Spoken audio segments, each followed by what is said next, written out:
Chers astrolosophistes, bonjour et bienvenue à celles et ceux qui nous rejoignent. Nous avons passé la barre des 4000 abonnés et je vous remercie de tout mon cœur pour votre intérêt grandissant pour cet univers si passionnant qu'est l'astrologie et la façon dont je la partage. Nous nous retrouvons aujourd'hui pour la nouvelle lune du 19 août 2020 qui, à Paris, aura lieu à 4h42 du matin. La nouvelle lune sera à 26 degrés 35 minutes, donc 27 degrés, dans le signe du Lion, conjointe au Soleil et à Mercure. Elle est en trigone à Mars, lui-même conjoint à la Lune noire, et Eris en Bélier. Beaucoup d'énergie, on va voir de quoi il s'agit. La nouvelle lune est aussi en aspect fluide au nœud lunaire. Vénus est en Cancer, donc maîtrisée par cette nouvelle lune. Elle est en trigone à Uranus en Taureau et en carré à Chiron en Bélier. On retrouve Mars en carré à Jupiter, Saturne, Pluton, toutes rétrogrades dans le signe du Capricorne, mais on l'a déjà vu, ce carré est là pour un bon moment. Ce carré Mars-Pluton rétrograde sera d'ailleurs très précisément exact le 13 août et Mars sera conjoint à la planète Eris et à la Lune noire en Bélier. Ce carré a lieu à 23 degrés. On reste donc dans l'entourage serré du degré de la conjonction du 12 janvier entre Pluton et Saturne en Capricorne à 22 degrés. D'ailleurs, on retrouvera cette conjonction Saturne-Pluton rétrograde cette fois à 22 degrés le 12 septembre, mais on y reviendra.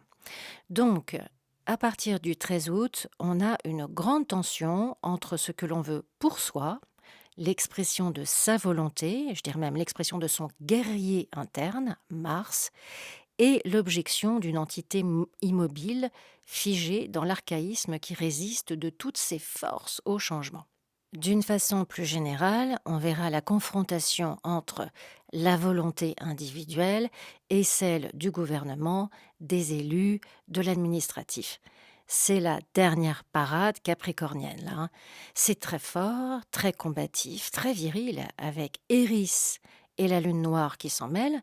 La recherche du but à atteindre peut s'avérer frénétique et même perverse. Par exemple, on voit aujourd'hui des individus au parcours très douteux refaire surface comme si de rien n'était. Il faut s'attendre à ce qu'il y en ait d'autres et que notre indignation monte encore d'un cran. Pas seulement en France, il y en a partout. Les révélations des abus de pouvoir, quels qu'ils soient, sont loin d'être terminées. La conjonction Mars-Eris va continuer pendant tout l'automne de toute façon. Eris, c'est la personnification de la discorde. Dans la mythologie, c'est Eris qui provoque la guerre de Troie. Je vous conseille l'excellentissime série d'Arte sur les grands mythes. L'épisode sur Aphrodite est très complet sur le rôle d'Eris. Et pour vous les caricaturer plus simplement, c'est une ambiance comme celle dans le conte de la Belle au bois dormant quand Maléfice est sciemment ignorée et qu'elle s'invite toute seule au baptême d'Aurore. Eris n'est pas Maléfice, mais c'est l'ambiance. Ou encore la reine changée en sorcière dans Blanche-Neige qui lui offre la pomme.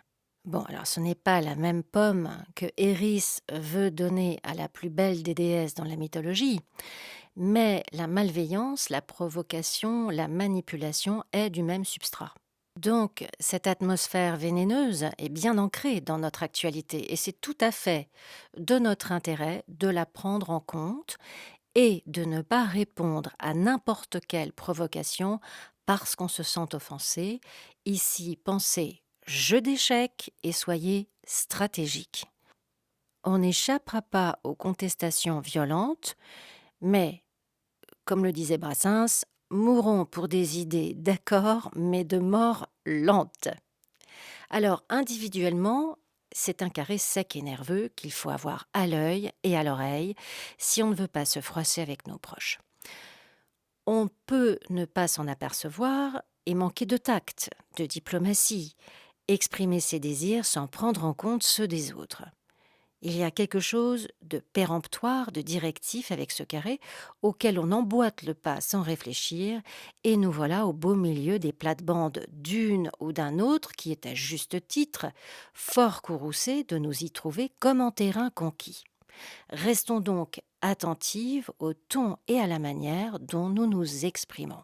Si vous manquez singulièrement de patience en ce moment, mais ce n'est pas grave, mais sortez du jugement. Vous avez certainement besoin d'être tranquille dans une activité solitaire. Si vous êtes en vacances avec la famille, alors allez faire un tour à pied dans la colline, dans les champs, dans les vagues. Cette période qui va durer jusqu'en janvier est hyper stimulante. Donc en effet, se retrouver à bord d'une Jaguar ou d'une Aston Martin sur des petits chemins de terre, c'est aussi énervant que frustrant. Chaque chose en son temps. Vous connaissez ce proverbe saturnien. Eh bien, justement, le seul aspect irritant que fait cette magnifique nouvelle lune est un quinconce à, et oui, oui, à Saturne. On a envie d'y aller, on est prêt, on a les idées en place, le cœur gonflé de beaux dialogues intérieurs, mais. Des responsabilités nous lient encore à des obligations familiales ou professionnelles ou même administratives. Nos besoins émotionnels ne sont pas nourris comme on devrait les nourrir à cette période et on peut se sentir très insécure, anxieuse. Cela peut être une sensation de perte, de deuil de l'amour inconditionnel ou en tout cas du soutien émotionnel que l'on n'a pas reçu de nos parents et ce manque refait surface. On pourrait se mettre en colère et perdre la maîtrise de soi, se conduire de façon inappropriée. On est comme exilé, loin de celles et ceux qui pourraient nous aimer mieux. On pense que notre place n'est nulle part et on s'aliène les autres. Cela peut être une charge de travail supplémentaire qui nous empêche d'être avec l'être aimé, ou alors l'être aimé est elle-même ou lui-même éloigné du fait de ses responsabilités.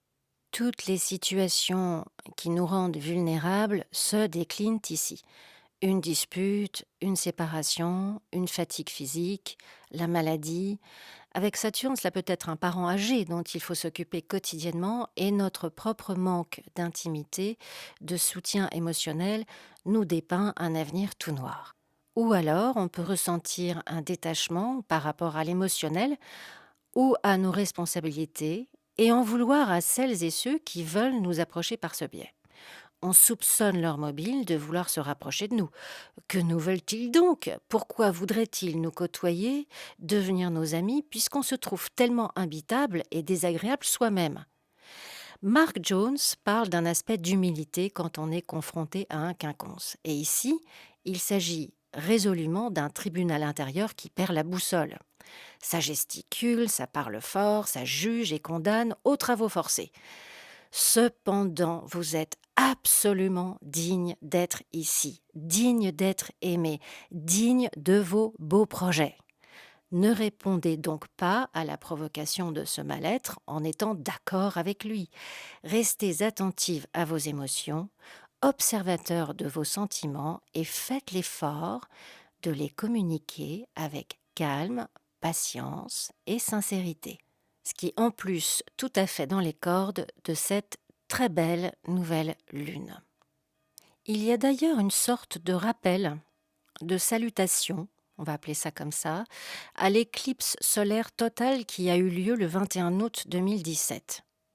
Parce elle était plus à 28 degrés, mais son énergie est néanmoins conjointe à notre nouvelle lune actuelle. Alors ici, il s'agit d'un éclairage sur les chemins où nous pouvons nous affirmer le mieux, le plus facilement, où l'on développe sa prestance, son rayonnement personnel.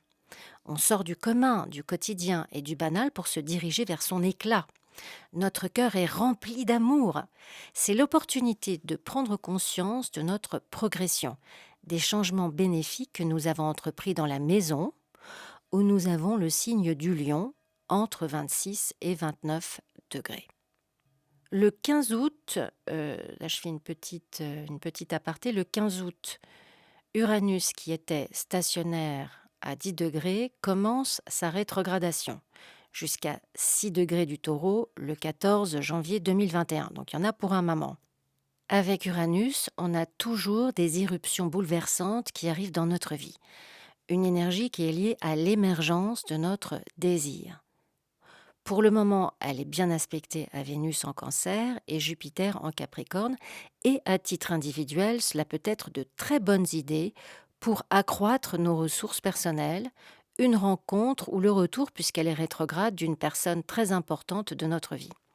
Voir ce que vous avez à 10 degrés du Taureau ou en signe fixe. Alors, à titre collectif, là, on est complètement dans les tremblements de terre, les volcans, les situations météorologiques dangereuses, mais aussi tout ce qui a lieu à l'espace, à l'électricité, à Internet avec des coupures, ou encore des scandales politiques, des divulgations, des révélations de manœuvres malhonnêtes. La veille de la nouvelle lune, soit le 18 août, la lune sera en carré à Uranus. On fait très attention à notre comportement avec les membres féminins de notre famille. Alors, la mère, sœur, fille, tante, cousine, etc. Bon. Nos humeurs sont très changeantes et les autres risquent de ne pas nous suivre, ou alors c'est une personne de notre entourage dont l'attitude est brusquement incompréhensible et nous voudrions qu'elle soit comme avant. Mais il y a une évolution ici, il y a une avancée, alors soyons attentifs. Cela peut être aussi un ami, une copine que l'on présente à notre entourage et qui s'avère être trop excentrique pour notre clan, et les critiques acerbes fusent et blessent. Il peut y avoir des situations financières délicates entre nous et un ami, un groupe, une association, et on se fâche. Au niveau des finances, on a tendance à acheter des choses totalement futiles. Aussi, il faut faire attention à ces dépenses inconsidérées. Cette influence peut nous amener à perdre soudainement un être cher ou un membre de notre famille. On peut devoir changer de résidence aussi à cause de travaux, de perturbations soudaines. Attention à tout ce qui est électrique à la maison. Bref, quelques heures avant la nouvelle lune, nos émotions bouent comme du lait sur le feu et finalement, cela nous permet de nous libérer de plusieurs nœuds un peu trop serrés depuis quelques années. Enfin, le 19 août, notre nouvelle lune en Lion sera en trigone à Mars. Quelle énergie flamboyante! C'est une nouvelle lune sur le thème de l'héroïne et du héros intérieur qui nous propose une aventure palpitante. On en profite pour se préparer tranquillement, mais très sûrement, à la rentrée particulière qui nous attend.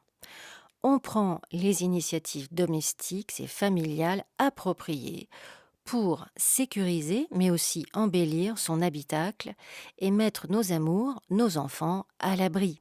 D'ailleurs, au sujet de ces dernières et derniers, il peut y avoir un rapprochement très bénéfique, et ce, malgré un orgueil mal placé ou la peur d'être émotionnellement blessé.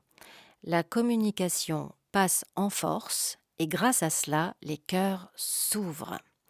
Pour les enfants encore tout petits ou jeunes, tout simplement, on s'organise très concrètement au sujet de leur scolarité, avec des solutions aussi originales que brillantes. Avec les nœuds lunaires en Gémeaux et Sagittaire, il semble que l'enseignement traverse une période de métamorphose de toute façon. Après les impérities inadmissibles des responsables pendant le confinement à ce sujet, les parents proposent et interviennent avec plus d'autorité et de solutions efficaces. C'est une atmosphère de coopération en intelligence.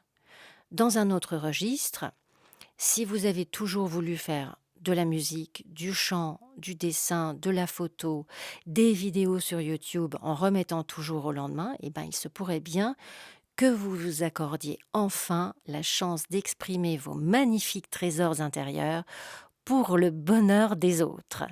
Il existe également des retrouvailles, des discussions pleines de potentiel avec des sœurs, des frères, des réunions avec des voisins, des collègues qui se passent sous les meilleurs auspices.